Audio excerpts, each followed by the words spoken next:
Əziz dostlar, Allah bütün subay qardaşlarımıza toy qismət eləsin.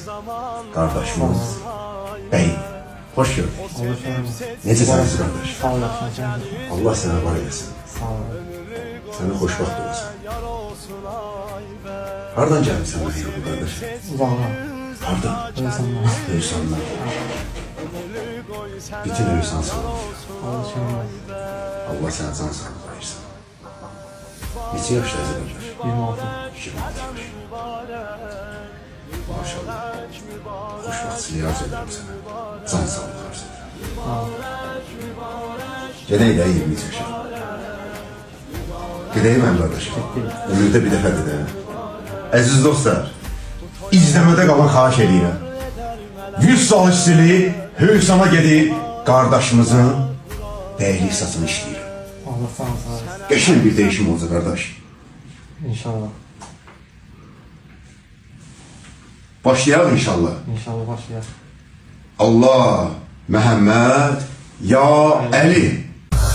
Qədəmin xoş olsun, ürəyin təmiz, bağında hər zaman bar olsun aybə. O sevib seçdiyin Zəhra kənizi, ömrünü qoy sənə yar olsun aybə. O sevib seçdiyin sevə bilir hər adam. Sevgi qızmar səhrada, bir qurtum sərin suda. Sevgi tükənən ömrü yaşatmaq arzusudur.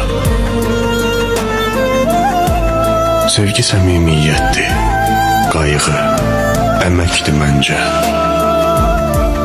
Ondan ciddi ismi var, sevgidə yox, əyləncə. Gerçək sevgi ürəkdən, ruhun bətnindən doğur. Gerçək aşıq nə gözəl, nə də üzə bən. Bircə bəndən sevirmisən, çox saraylar devirmisən, devirmisən.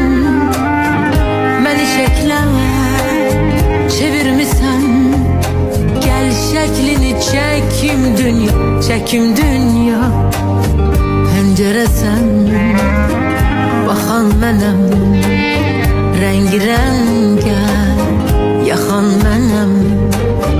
Sularımda axan mənəm, gəl şəklini çəkim dünya, çəkim dünya.